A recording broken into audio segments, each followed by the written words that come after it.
Well, good morning, good afternoon, and good evening, wherever and whenever you are, and welcome to Take the Points.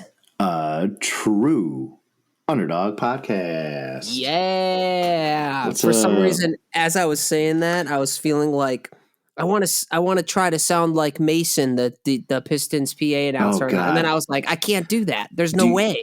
You know what? Okay, so let's just jump right into it. Do you think it's been so long since the playoffs have happened and since we've won? Like, do you think they're going to go back to the old shtick, like the final countdown, the whistle? Yes. You think it's going to be all that again? Okay. I think that everybody wants. I saw an Instagram post of somebody like showing that a clip with the Ben Wallace. That was the greatest intro of all time. Yeah. Oh, dude, yeah, where he smashes the San Antonio Spurs logo with the Yeah. hammer, and they do the final countdown, and everybody wants them to do that. So I think if they don't, it's a huge miss.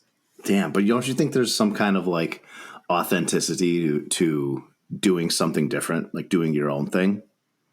I do, but I think because and maybe they don't do this every game for the play, like just this one, the first one back where we actually are in a position where we could win the series. Like, yeah, I know we've been to the playoffs a few times over the last 20 years since the original. Literally a few times.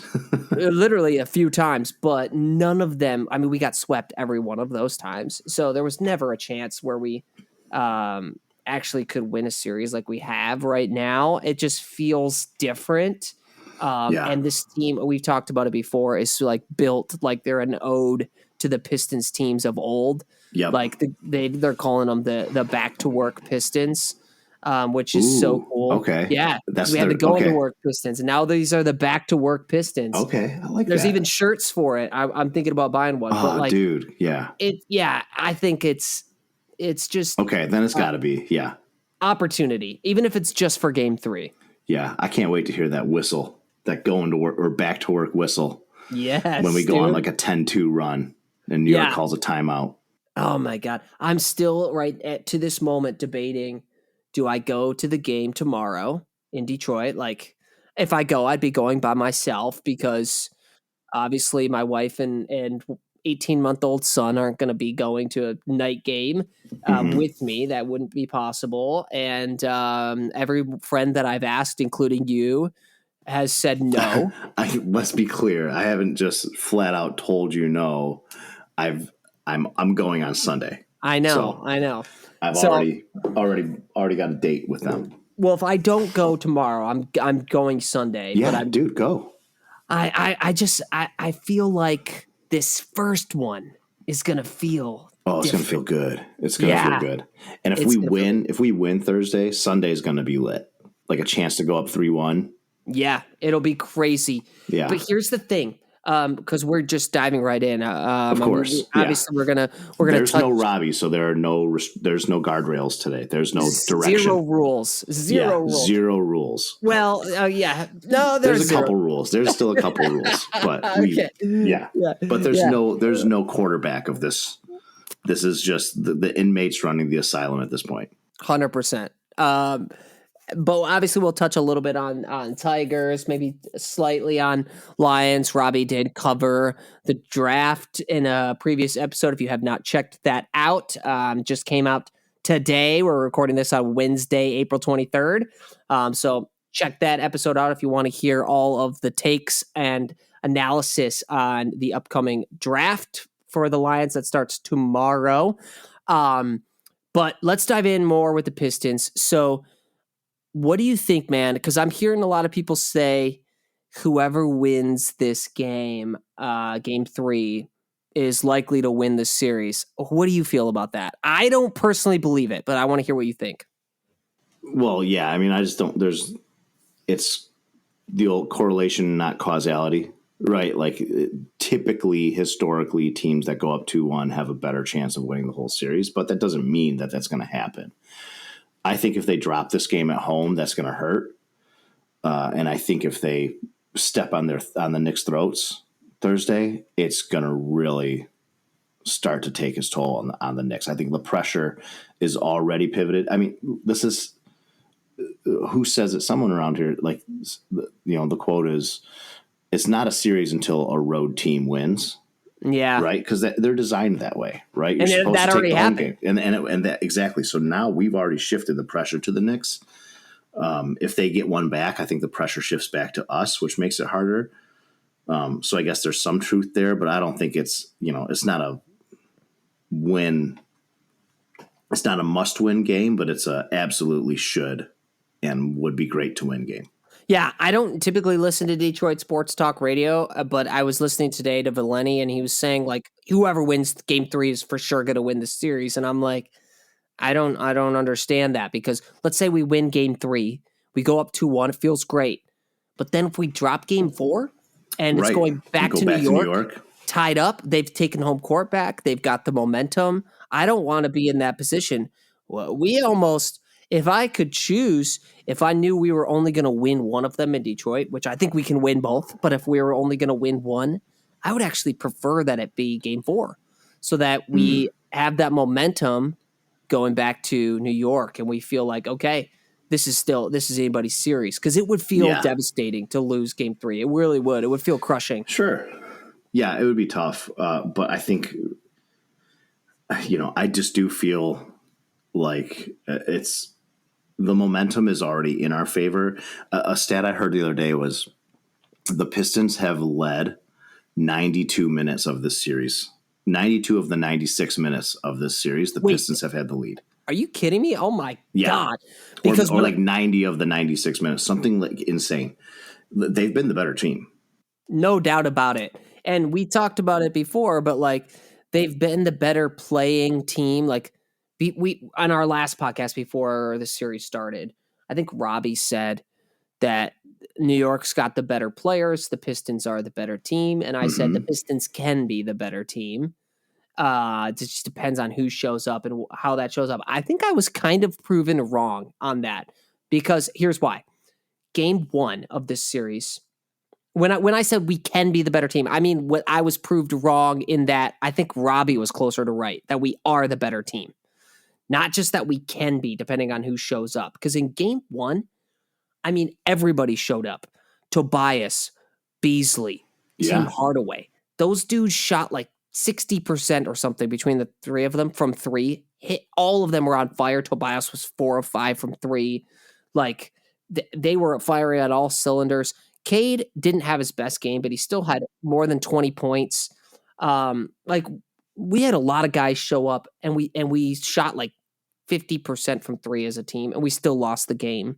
But we were, like you said, leading from most of the game. So that was one scenario for the Pistons where like a lot of the guys show up, we shoot super well. Yeah. And then the other scenario is we shoot terrible, which happened in game 2. We were 22% from 3. Beasley, terrible offensively. Hardaway didn't score a point. And Cade obviously was phenomenal, scoring 30 plus. But then we win that game on 22%. Asar Thompson fouls out. Like a lot was not working in our favor in that game, and that's the one we win. And no Isaiah Stewart. So that's why I say I think I was maybe proved wrong when I was like, I don't know that the Pistons are the better team. I think that they can be. Just to see that we played 2 very different games in game 1 and game 2 in terms of like where the production came from, and we still probably should have won both games. That tells you that we are doing something right. In a way that the Knicks just aren't. Yeah. And I think what we talked about last time too is, we have the depth, right? That was one thing we said is the Pistons have what part of them having the better team was we have more depth. But you look at this series, J.B. Bickerstaff has shortened his rotation significantly. We haven't seen Ron Holland, right? We haven't seen, hopefully won't see Simone Fontecchio. No Marcus Sasser, right? Like these guys haven't gotten on the floor. And we've still, like you said, led for most of the game. And I think I texted you guys last weekend too. If that wasn't a 21-0 run by the Knicks in game 1, we'd be up 2-0 right now. Yeah. Like if that was a 15-0 run, which is still a big run. Yeah. Right? If they could have stopped the bleeding early, I think we were up 2-0, and then you look at how what I think happened in game 2. You saw the Knicks started to do it again, winning that 12-0 run, and Cade just got to the basket. Which, okay, I do have maybe a hot take here. Hit it. Get hot. Heat it up. You really can't criticize JB Bickerstaff because the dude has done just an incredible job. But sorry, I'm not gonna. That's not me doing it. Or you're about to. I'm about to. Shit. I'm about to have it's not even a criticism. It's just a recommendation based on what we've seen in these first 2 games. Hope he's listening. Yes, I hope he's listening, because what I would recommend is, dude, use Simone Fontecchio. And when guys are getting a little bit tired, he's shown that he's not going to go out there and take a dump and, like blow the game. I know you're not a big fan, but the dude he's been a 40% 3-point shooter in his career. Like, he's a great shooter. Yeah. He can provide some value. That's why he's on the squad. Use Ron Holland a little bit more. The dude's been more Ron Holland for sure. He's been a key part of both the offense and defense all year long. He's playing like 5 minutes a game in this series so far. Because when these runs are happening at the end of the game and the Knicks are able to get back in it, I think it's because you got guys like Tobias Harris, who is not a young basketball player for the NBA, and he's playing 43 minutes. He played in game 2. Like, Jalen Duren played the most minutes he's probably ever played at 36 minutes. And like, these are guys in their first playoff games for a lot of them, not Tobias, but a lot of our younger guys. They've never played in the play. They've never played these kind of like super adrenaline all game kind of games with these big minutes that they didn't play all season. We have the depth. We know that's one of our strengths here. Give those guys a little bit, like, play Fontecchio for 6-7 minutes a game, get him a few shots up. Play Ron Holland for 12-15 minutes a game. Yeah, I need more Ron Holland for sure. Marcus Sasser, too, is another guy I think can come in and relieve Schroeder, relieve Cade, right? Don't you think that would help us at the end to not give up these big runs? I think so, too. Yeah, and I think that's a good point, Wilson, is there's the trend there has been in the fourth quarter, closing it out has been the hard part. Quarters 1 through 3, we've shown we can hang, we can adjust, we can game plan for the Knicks and get out ahead. But it's when that fourth quarter comes, you need fresh legs out there to just keep the defensive pressure up. Because, like we talked about before we recorded this, it's the back to work Pistons, right? Yeah, that's their mentality, is being this tough-nosed defensive team. Like, get fresh legs in there and just put pressure on them. Stop these runs, right? Dude, get anybody out there to stop it. We've got the guys. We've got the depth. We've like our top 3 again. Like we said, our top 3 against New York's top 3. They probably don't stack up. But when you start adding guys 6, 7, 8, 9 on our squad, New York can't compete, I don't think, to that same level. And we haven't. That's the one thing we haven't really used to our advantage so far in this series. Now, granted, I mean, what Bickerstaff has done has obviously worked, because big success to win 1 out of 2 in New York. But I'm just saying, to make, you can still make adjustments to do even better, even if you've gotten a good outcome. Like, just keep improving on what you're doing. So that's one thing I'd love to see him do in game 3 is spread those minutes out just a little bit. Just a little bit. You can still play Cade for 38 minutes and Tobias for, Cade can play 40 minutes. Like, I'm not worried about that. But you're right, Tobias. And the Ron Holland piece is probably the biggest, like, head scratcher for me. This kid, 19-year-old kid, spark plug kind of guy off the bench, super, just has that defensive prowess that you want in these big moments. Put him on Brunson. And who cares if he gets 2 fouls, 3 fouls in 5 minutes? Who cares? Because you went the fourth quarter last game without Asar Thompson because he fouled out, and that hurt us. You got to hurt us. Yeah, give Ron a 4-minute stretch in the first, a 2 or 3 minute stretch in the second. Do the same in the second half, and get him 12 to 15 minutes. And Asar will have more fresh legs to guard Brunson, and will get less fouls. And if Holland will end up getting a steal out of that, and then he's great in the fast break. He's a great transition player, right? That's what the athleticism comes in. Yeah, I want to see more Ron Holland. Yeah. How far have how far have you and Robbie specifically come since when he missed those two? Robbie and I were talking about this the other day. Remember when he missed those 2 free throws at the end of the Bucks game early in the year, and everyone's like, "This guy," you guys were like, Dude, "This guy sucks." Get I this was kid calling back to the G League. You wanted him on the G League. seriously. I did. I wanted him off the team, and I think And now we want him more minutes in the playoffs. it's crazy. However, I will say, like in that moment, I think I was right. In that moment, like, dude, you cannot come into you a can't. critical game at crunch time, a game that we need to win because we're trying to build something like they did this year, and blow the game for the team. Like I don't care if you're a 19-year-old rookie. I know that's part of growing pains though. So Yeah. like it's hard to fully say that, but man, I think what I said was I would have made one of those shots even in that Oh, that's right. You did say tense that. moment and the pressure. I swear I would. I know. I really think so. So we need to do a segment on this show called Prove It, where we just go out and put you in these situations and see how you do. I want that. I thrive on that. And I think like that's the guys who like thrive off of that pressure are the ones who they want to take those shots. Yeah. And clearly Ron Holland does not, but it's not his game. You know, shooting in general is not his game. And especially like at the end of the game in crunch time, that's not his role though. And I think that's what I've realized is he's got much bigger, like ability in different things. He's not going to be a shooter. He's not going to be a, clutch end of game go-to guy. That's fine. That is fine. Yeah. He shot a lot better the second half of the year though. He did. He wasn't not on volume, but he did. He improved over the course of the year, which I think is great. Totally. But yeah, I mean, yeah, it's gonna be crazy, man. You should get some tickets. You should head down there by yourself tomorrow. I'm thinking about it. So I'm gonna keep checking those ticket prices and see what kind of deal I can get. Yeah.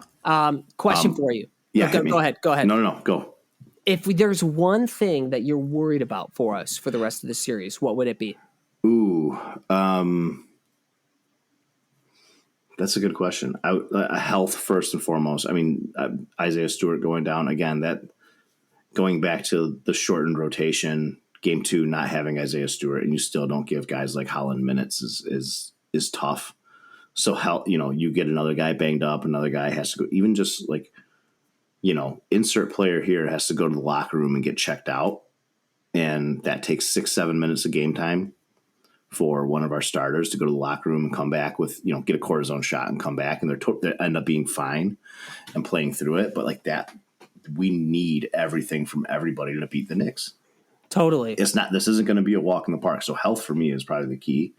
Other than that, I'd say defense from the young guys. And you saw it in game 2. I think the last time we were out, I called Karl Anthony Towns soft. And game 1, I thought I'd have to walk that back because he showed out. But game 2, the softness showed. He did not have any interest in going down low and banging with Jalen Duren and even Tobias Harris. He's a mismatch for Tobias Harris. Well, yeah, Tobias Cat had no interest in going down there and getting physical with Tobias. And that's where his softness comes in. And that's where I think those two guys down low have to really keep up that defensive intensity and shake him. You got the same two things that I would expand on the health into availability in general, like foul trouble, like Asar, like Jalen Duren. Sure. We've had some of that going on. So just like availability. And then I'm not as much worried about the defense of the young guys as I am about Karl Anthony Towns. Like actually them realizing, oh wait, he had a great game in game 1 and we won. And and I said it before the series started, he's their most important player, in my opinion. Brunson's going to do what he does, of course. Yeah, sure. But the key for the Knicks, in my opinion, is Karl Anthony Towns in this series. He's got a mismatch with Tobias because what we're doing is we're putting Duren on Josh Hart so that Duren can kind of float a little bit more in the middle. This is what I've seen because Hart's not a great outside shooter. So we're basically saying we're willing to let you take those threes. Duren's not going to jump out at you and he can play back a little bit and still protect the middle. And then that leaves Tobias on Cat, which is a mismatch. Like Cat Sure. should be able to like it. To your point, he wasn't doing it. He But didn't take a shot in the fourth quarter. He did not take a shot in the fourth quarter, which is crazy. Which But to me seems like he didn't have I think he just didn't have interest in doing that too, right? Like you don't. You know, there's enough. You call your sets, but there's also some improvisation in the game, right? Well, yeah, he needs to be. Well, Tibbs and he's needs not to calling for the ball. He's not calling for the ball. He has No. He's not doing any of that, and that's where his softness comes in. Tibbs needs to be calling plays for him. If I was him, I mean, how can he not be? First of all, but even if he's not, Karl Anthony Towns needs to be saying, "Give me the ball. I'm an all-star. I have a mismatch. Like I'm going to score. Give me the ball." I know. But yeah, to your point, that's where the softness comes in. But if New York really keys in on that, I don't understand how they could not after that game and after him. What did he score in the second half? He didn't score in the second half at all. No, he was like 0 for 2 in the second half. But that is insane. Like, terrible. I mean, yeah, it's not going to happen again. Right, and here's the thing too: if Isaiah Stewart can come back too, like that's another guy that's going to give Karl Anthony Towns some frustration. I think just yes, he has a mismatch on Tobias, but Beef Stew, I think he's still got a mismatch there, but Stew ain't no slouch. No, right? he's more solid. He's going to work to get Cat's got to work to get everything against Stern and Stew, and that's going to be. I think that's what he just has no interest in doing that over and over and over again. He doesn't want, like you just called out, like some guys just don't thrive in those moments, and I don't think he's the guy that thrives in that moment. No, he's not. But you know who is Jalen Brunson. The dude, he's a stud. Is insane. Like the way people were complaining about him foul baiting and like just trying to he does for sure. He does, but so does everybody. And also right, it's the NBA. He does it. I think people are upset because he does it so well. Like he legitimately gets guys in the air, which if you jump, it's a foul. It's going to be a foul. That's just the way the NBA is. Like you got to know that. You can't leave your feet. And so he does a good job at getting those shot, like turning that contact and like getting into his shooting motion. And then just getting those shots to drop, that kind of like falling floater he does a lot, where he can just like kind of fall and toss it at the basket and get it in, and get those and ones. It's insane, right? And I really haven't seen anyone do it like that at the consistency that he does. No, it's like it feels like, and I'm sure he's not, but it feels like he's shooting 80-90% on those tough floaters. It's like how does he keep doing it over and over? So he has that killer instinct at the end of the game, and I want to see. Cade obviously had an incredible game in game 2, not so much in game 1, but I want to see more of that at the end of the game for him, where he's like, I want the ball, I want the shot. Now I know that they're sending double teams to him, so he's going to make the right basketball play, and he's going to find the guy that's open. Like if he gets doubled, he's not going to force something, and I would agree with that. But I want him at least calling for the ball and trying to trying to go before the double team gets there, because that's always going to be our best chance to score is when Cade has the ball, whether it's him shooting or him finding the open guy. Yeah. Yes. I want him more aggressive at the end of the game. Yeah, I would agree with that. I think the fourth, it was tough because, like you said, they were just throwing bodies at him in the fourth quarter. He could and they were doing it quick. Like he would get the ball and just have to kind of cough it up right almost immediately. Yeah. But I did like, the Knicks went on that run in game 2, and Cade said no. He said, we're stopping this. And, got to the basket, drew the foul, right? Stopped that momentum, took the energy out of the crowd, which was the smart thing to do. And I think that was more impactful than, just the 2 points that it resulted in. But yeah, man, I'd love to see him just go gangbusters in the fourth quarter. Would be awesome. Why aren't we sending the double to Brunson in the way that they are to Cade? Like, I just don't get it. Why? Because it sounds like you kind of agree that Cade should be passing the ball in a lot of those situations that he is because of the doubles coming. Why don't we do that to Brunson? Get the ball out of his hands. Yeah, I don't know. I mean, Nick's got more. That's like we talked about. Their top three are top three, right? Brunson, Bridges, and Cat. You're taking a guy off one of those guys, right? When you send a double. Yeah, you could be dangerous. Potentially. Yeah, right. True. Yeah, unless you get Duran coming off of Josh Hart, which is then you're opening up the whole middle of the floor when Duran's out there. So it's I don't know. I guess you could because Brunson, he wants to take those shots.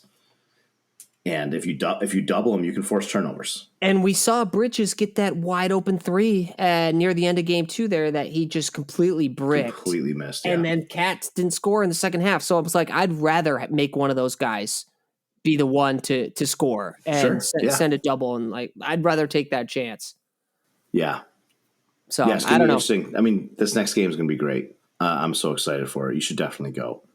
I think I have to go. So speaking of going to games, I'm going to pivot a little bit. I got a question for you. I'm going to see how you feel about this. I'm going to call out. So I'm going on Sunday, going two of my buddies, two of my very good friends, Rich and Joe. Shout out. Shout out to Rich and Joe. Joe's basically my cousin. I've known him for like my whole life. Like his dad dated my aunt back in the day, like literally could have been cousins. Nice. And I'm closer with him than I am with my actual cousin. So, I have about 50 years of friendship between these two guys, and I love them dearly, and I don't knock them for doing this, but I just wouldn't do it myself. They're bringing their kids to the game.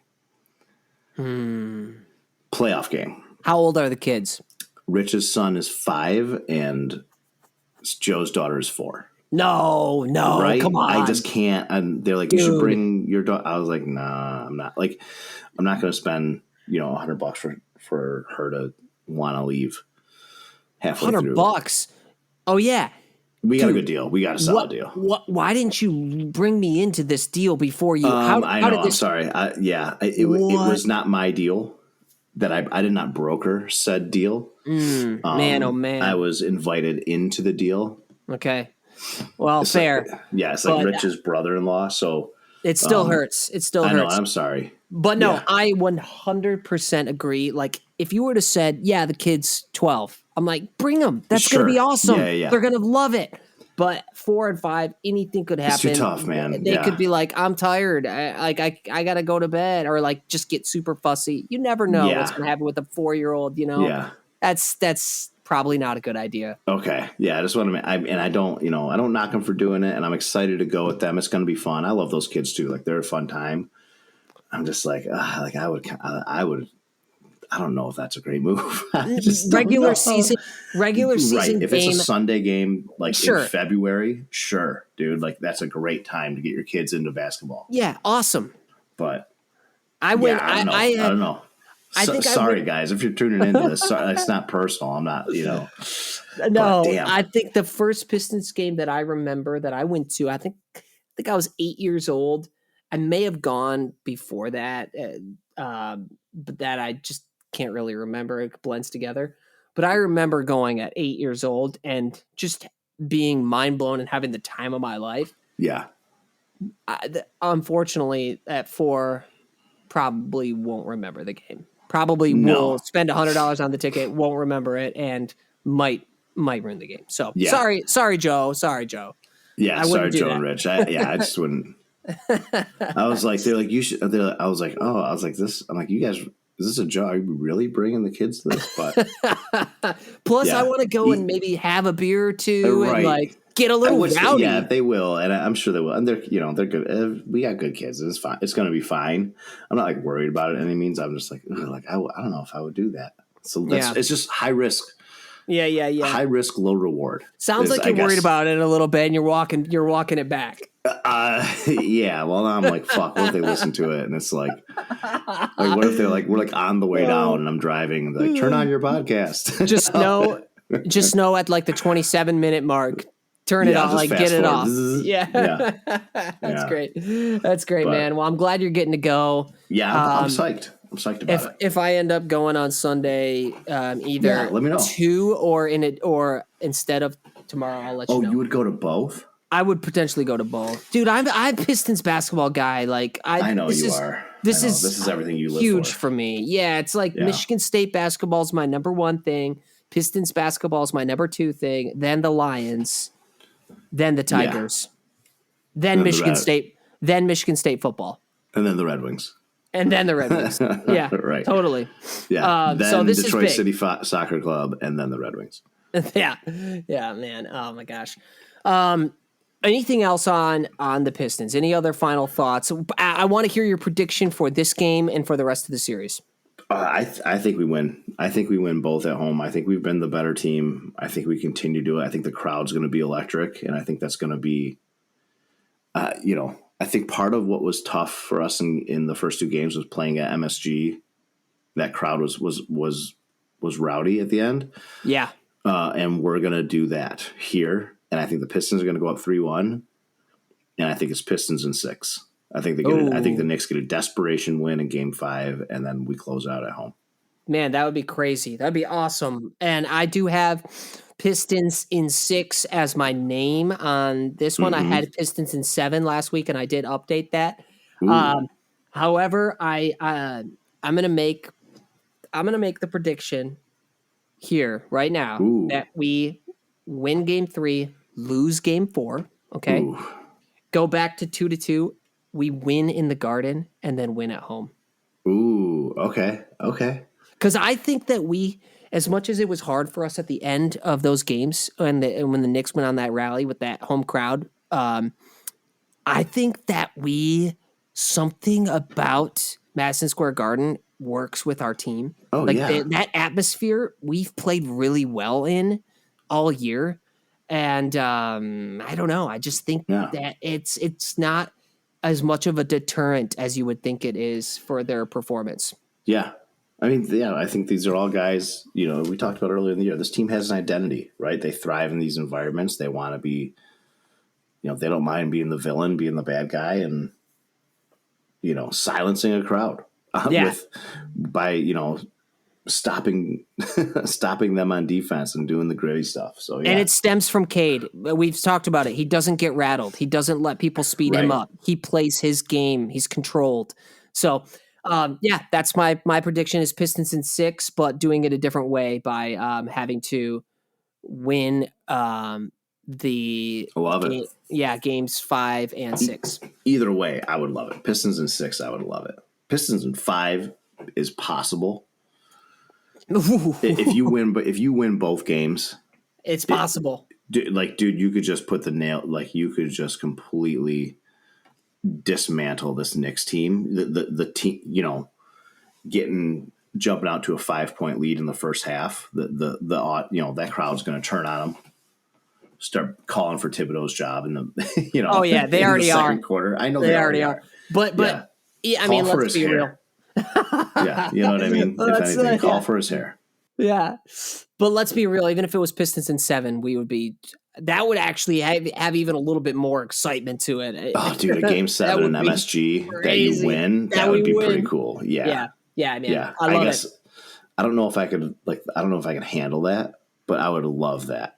I would. My heart would be pumping, and it would feel so good at the end when we win. Like, it would be incredible. Yeah. Okay. I want to talk just for a little bit about the Tigers. Crazy start to the year, in my opinion, versus what our expectations were with the injuries we had. Vierling being out, Meadows being out, like, who's going to play center field? We're just kind of like, oh my gosh, we got to try to maintain 500. Mm-hmm. And here we are, having won our 6th series of the year against some really good teams that we've played. Just beating the Padres, won 6-0 today. Man, how are you feeling about the Tigers? Man, it's fun. They're the second best record in the American League right now at 15-10. They're 15-7 since they left LA. That first series. Right. So when you really put it this way, they just keep stacking wins. They stack series wins. And to do it on the back of guys that we've basically buried. Yeah, Right. You know what I mean? seriously. Like Torkelson and Casey Mize, I was like, there's 2 years of a rebuild that you have completely gone out the window because 1-1 picks that are both busts. And now, like coming in today, Spencer Torkelson is like one of the best hitters in the league. He's got 6 homers already. We had 10 last year. Yeah. He's on pace for like 50. It's insane. And Casey Mize is pitching like a true number 2. And he's our 4th best starter. It's crazy. Like It's great. Bro, we literally had a conversation about, is Torkelson gonna make the team this year? I thought he was going to play for the Shanghai Sharks or whatever or like the Korean base, the KBL, right? Yeah. I thought he was going to the KBL. Honestly, like The Shanghai Sharks are basketball. Yeah. Yeah. He was just so bad last year that it just was impossible to envision this. If I were to relate this to basketball, this would be like if Anthony Bennett all of a sudden, or like Darko Milicic in like their 3rd or 4th year, were to just come to life. Like, and I know Torkelson has shown flashes of this in the past, but to then have the decline and then come back so strong is not really common. Yeah, So it's not. And really quick note on Anthony Bennett. I thought he was going to be a really good player. I'll just say that. you did. Okay, wow. I did. I really did. I thought. Well, you and everybody else, man. He was the number 1 overall pick. But it's like yeah, I guess. But imagine if in his 3rd, 4th year or something, he were to just all of a sudden, oh, now he's great. Like that just doesn't happen. So I'm super happy for Torque, and really he's the bat that we kind of needed and have been saying like we should have added in the offseason. I don't know. Can you maybe say like our management was right? It's too early. It's too early. But at this point, it kind of, in a way, it almost looks like it, man. Yeah, everything's kind of coming up Tigers, right? Like, you don't sign Alex Bregman, and then it's like you kind of like you have that impact back is now there in Spencer Torkelson. Parker Meadows gets hurt, and then suddenly Javi Baez is out there making great plays in center field today. Like, I know. What planet am I on? He's actually had some great hits too. Like he's not been the worst. He doesn't suck. Like our $25 million a year player doesn't suck. And then when you look at it top to bottom, I mean, Riley Green really hasn't gotten going. Colt Keith is having a rough start again. Yes. He's a young kid, 2nd year in the league. It's hard to expect a lot out of these younger guys. But, Kerry Carpenter, Spencer Torkelson, Gleyber Torres is having a really big impact here. Huge home run today. Yeah. Yeah. 1-year signing. How about Dingler? Dude. Yeah. A lot of right. Yeah. A lot of guys are just like stepping up and just showing that they like they're just here. I kind of attribute it to a couple weeks ago. They ranked like the MLB farm systems, and the Tigers were ranked number 1. And it just shows how much different this regime is taking the development aspect of the role of the front office as opposed to the Avila era, where even these guys that Avila drafted, like Dylan Dingler, Parker Meadows, all these guys just like look like they were kind of just like stuck in this like middling stages of the minor leagues. And then when this regime came in, now these guys are coming up and having impact. So I think this front office they know what they're doing. I would just love to see them get aggressive from the payroll perspective. And I mean, mid-season, they could be big time buyers. We have the prospects to do it. And you gotta go out and extend Skubal and really turn this thing into like, okay, here's a next, 8-10 year run of contention. Ooh, wow. I like the sound of that. Some longevity that we've not really been accustomed to for a while in Detroit sports. Well, another thing around that really quick, Wilson, is when you think about it, Torkelson, Riley Green, Casey Mize, all those guys are under contract here for at least 3 more years. Yep. And then Parker Meadows, Justin Henry Malloy, Jace Young, Colt Keith, all of these guys are under contract. And then you're going to have the Kenta Maedas and the Javi Baez contract come off the books. There's no reason why you can't turn this into a year in, year out thing where we're on top of the Central Division if you do it right, and they have every opportunity to do it.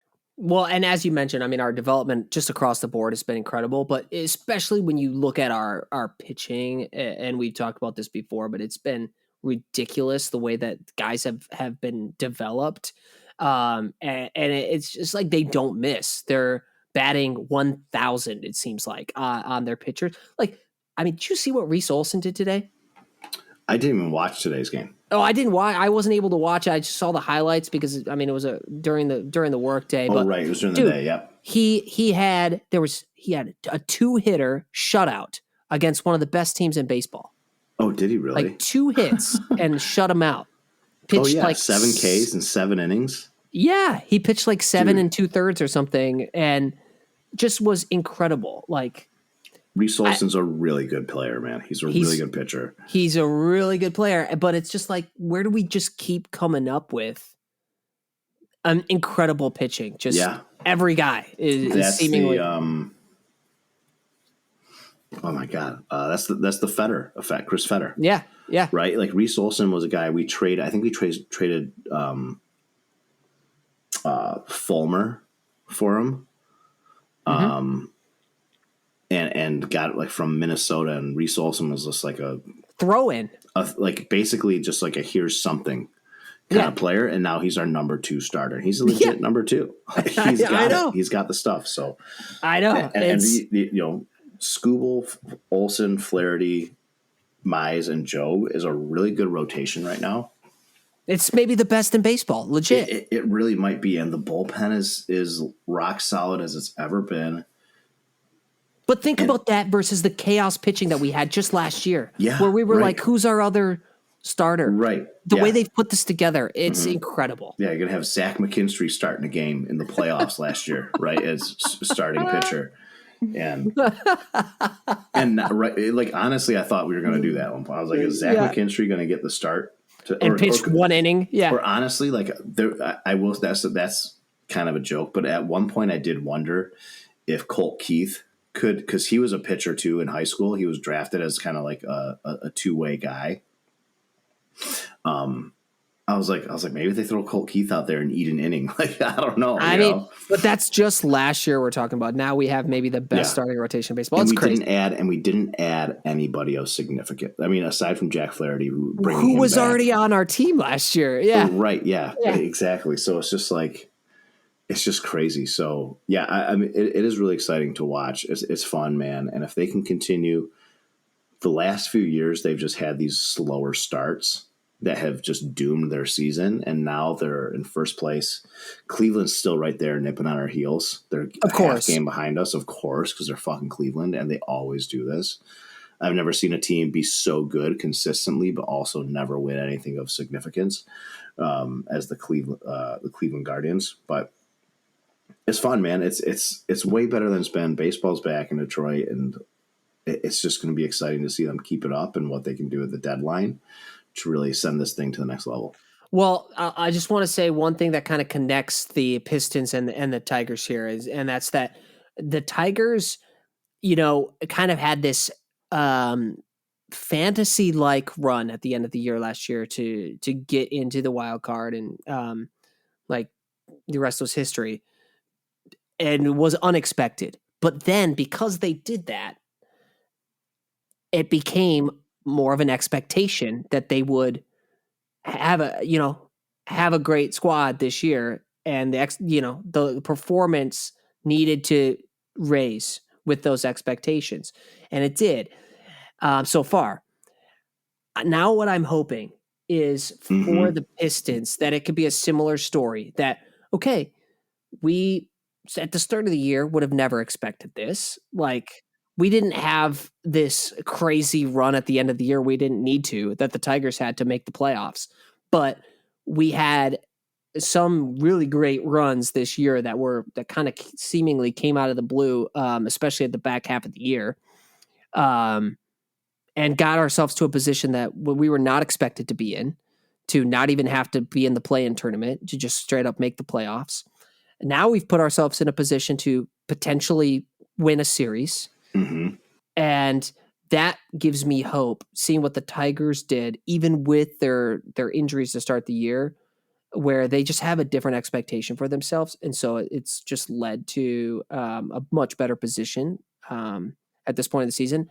And I really hope that the Pistons can do a similar thing. Obviously, I don't want to talk too much about the future now because we're in the midst of it. Season yet, but yeah, no. Yeah. But I'm just saying, like, this could help us set a standard in the same way, where it's like now it's expected. Now we can take the next step. So it's exciting. Exciting It times. is exciting. And I think there's something to the fact where when you prove to yourself as like a young team that you can win games, that has more impact than like another top 5 pick. You know what I mean? I think we talked about that before the Pistons season. Totally. Right? Like, do you want another, like, you know, the 8th overall pick, or would you rather make the play-in? And I think we chose to make the play-in because this team's got to get used to winning. And then here they are in the 6th seed, which they've exceeded expectations. And now just like going into the future with that confidence, and especially if they can win this series, just knowing that like, hey, we did this and we can do it. And adding the right pieces to that will just skyrocket this team to the next level, which is going to be a lot of fun. 100%. I would rather make the play-in than have the 3rd overall pick. But if you then tell me that we don't even have to play in the play-in and we could just like be the 6th seed like we are right now, dude, I don't even need a draft pick. Like we don't have one, and it's great. Yeah, and it's great. It's fine. We don't need it. Like, let's add with some veterans in the offseason. Mm-hmm. So I love it.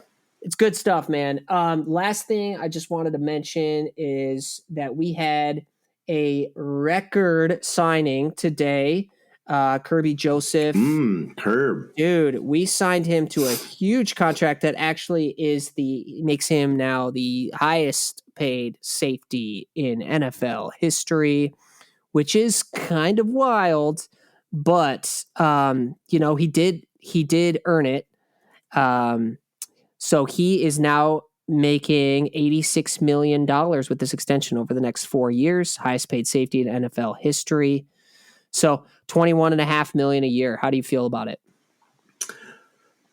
It's hard, man. I mean, this is tough because the salary cap is so fungible, right? Like you can just manipulate these numbers all you want. And so it really doesn't matter. And Kirby Joseph's, he's a dude, right? Like he led the league in interceptions. He's got, he's everything that we love about Detroit Lions grit. It's just, we know where we need the most help. And I think every time we sign a guy that's not there, and when I'm talking about on the defensive line, it makes you wonder just how that hole is going to get filled. Yeah, we need an edge. And we're talking, tomorrow's the draft. And I got to tell you, man, I've never been so tuned out of a draft. Probably in my entire adult life. Well, can I speculate as to why that might be? And you can tell me if I'm right. I think I know why, but yeah, hit it. So I am super tuned out as well in comparison to where I would expect myself to be. And I think it's because what I've learned over the last couple of years is that Brad is going to do what he's going to do. And it's almost impossible to predict. And so normally I would come in with, we need this, we need, a defensive tackle, we need an offensive guard. Then like that would be what I'd be looking at and hoping and finding guys. Like, I hope we take this guy and this guy. And I've just realized the last couple of years that what we're going to do is going to be probably not what I would expect. And if I go into that analysis, I'm going to be upset when it doesn't happen with what I thought we should take. And I've just been wrong, clearly, because of course these guys know so much more than us. Right. So, the 9 hours of research you did compared to these guys' whole career. So I think the reason I'm tuned out now is because I'm like, okay, I'll just see who we take and then I'll look those guys up if I don't know who they are and watch their highlights and get excited about it. What is the reason for you?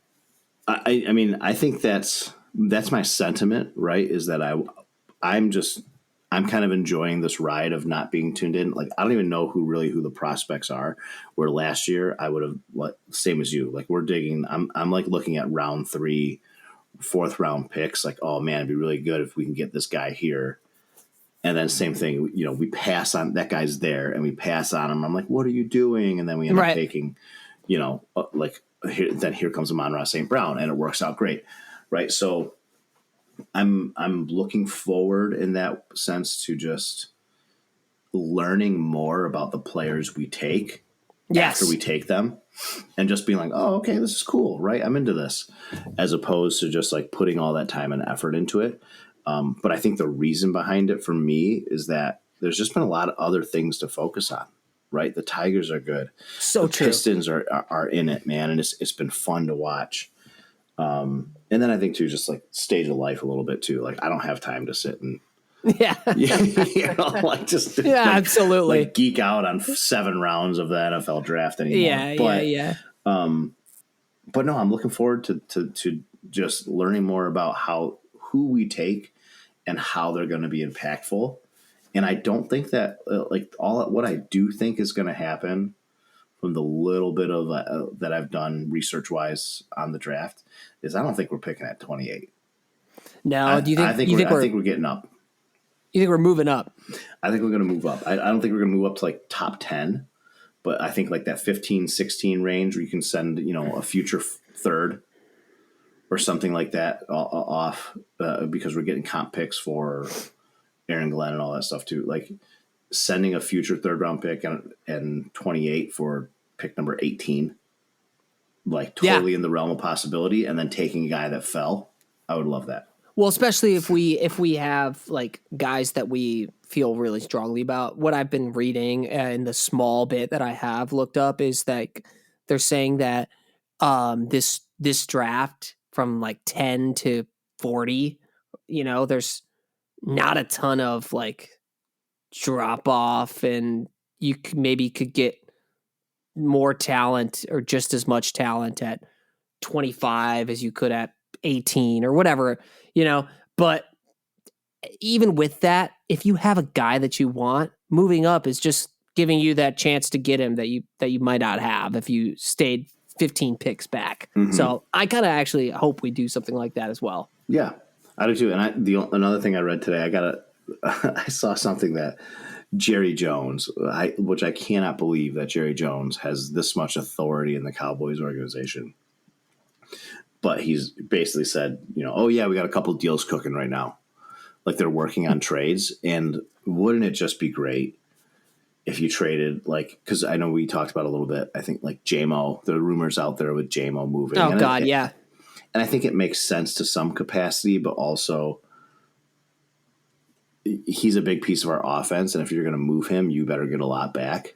But wouldn't it just be so on brand for the Cowboys to give up like their first round this year and a second round next year for Jameson Williams? Oh my God! Well, if they would be willing to do that, you got to take it. Like, okay, sure. Like, here you go. You got to take it because otherwise, if we don't, here's a Uber Eats gift card with them too.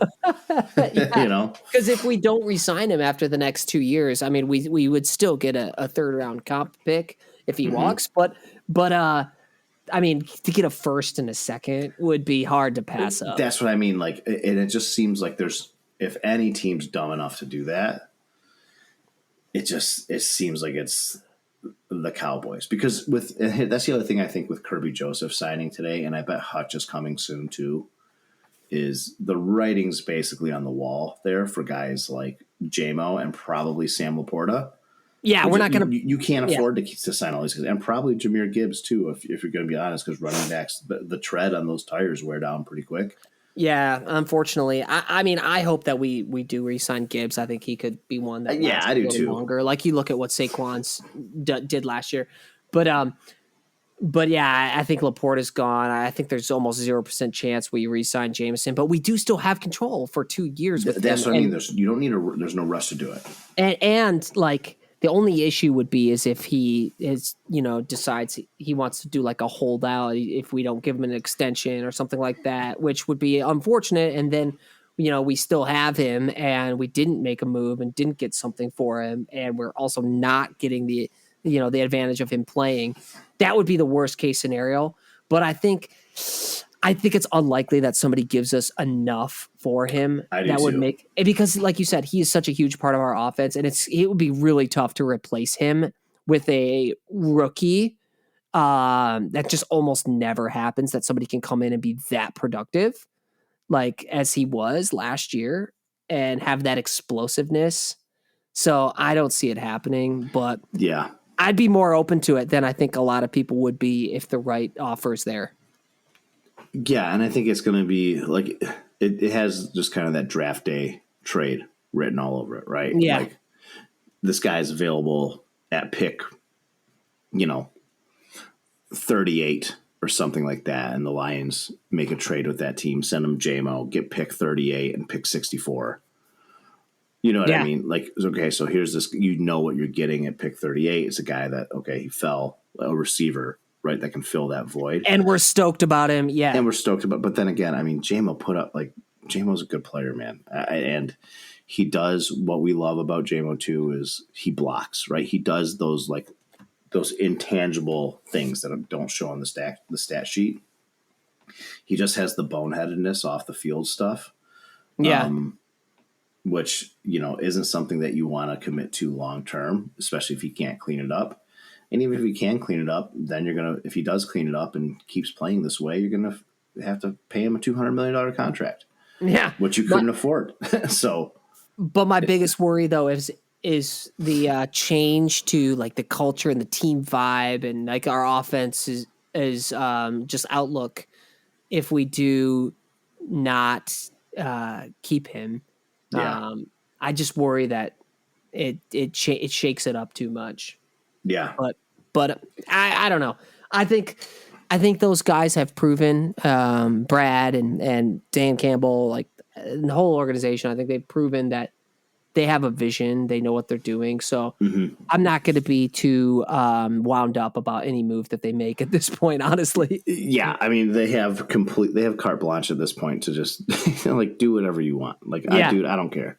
Yeah. Anything outside of taking, a kicker in the first two rounds, I'm probably going to be okay with. Yeah. Just because it's just whatever, dude. Like whatever works for you guys. What if they take a quarterback in the first round? That also would. Well, there's the other thing too that I think could happen is not taking a quarterback in the first round, but trading Hendon Hooker. Yes. Wow. That could be something where like, hey, you get a second round or a third round pick for him. Yeah, I would love that. And I do, as much as I know, like you and mostly Robbie has shit on Hendon Hooker, that pick. He's still a young kid with a ton of upside, good college player that hasn't had a whole lot of pro experience yet. I think he's at worst case, he's a backup in this league. At best case, he gets his shot and can turn some heads. So if a team needs that backup role or that, teams are always looking for that gap quarterback, right? Yeah, he'd be a great one to just like take a little shot on. Yeah, take a flyer if you need a second round pick and thanks, right? Somebody with some pro experience and yeah, I don't know. I think that's a great move for everybody. For him, for the Lions, and for another team. I like that. Yeah. So yeah, we'll see. We'll see. I mean, like I said, it's just a weird to not be super excited about the draft right now. Yeah. But I know tomorrow night I'll get geeked. Right. Well, when the Pistons game's over and we're at like pick 26, because the draft's going to take fucking 15 hours tomorrow to do. I'm not even going to watch. Not even going to watch. Yeah. Once the Pistons are over, I'm going right to the draft and I'm going to see exactly where we're at. Yeah. And I'll take the approach of let's see who we drafted the next day. Yeah, me too. Yeah, right. I mean, right. Yeah. I can't call Brad and change his mind, so I'm done. Yes, totally. Getting married to these players that have like aren't even on Brad's radar. And I say that mostly because I only have space in my brain tomorrow for the Pistons. It's going to be the only thing that matters to me. It's taking a lot of emotional energy. 100%. listen, I had a big week. I had WrestleMania last weekend, the Pistons. Oh yeah. Right? Like it was tough. It was a lot of stuff going on. You were stressed. Yeah. A lot on my plate. So, but we made it through.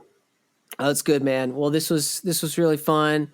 What an exciting time. April in the D, man. April in the D. You guys should do an April in the D song. I really should make an April in the D song that we could use every year in April on this pod. Let's all three of us record an April in the D song. It's got to be a little hip hop. Yeah. Let's do that. That's a good plan. Okay. Yeah, I could probably get some bars. I could spit some bars in it. I know you can. Yeah, I got it. I'll time it all up later after you do it off beat. I'll put it on the beat. Yeah, get out of here. What are you talking about? I'm kidding. I am harmonic. I know here. you are. I believe it. I feel it. Yeah. All right. Well, thanks for this, man. And thanks to everybody for listening to another hour of Take the Points. If you have not yet done so, please like and subscribe. Steve has a comment here. What's going on? I have a question. Do we have any comments to read as of late? That was always been my favorite part. I want to see if there's anything.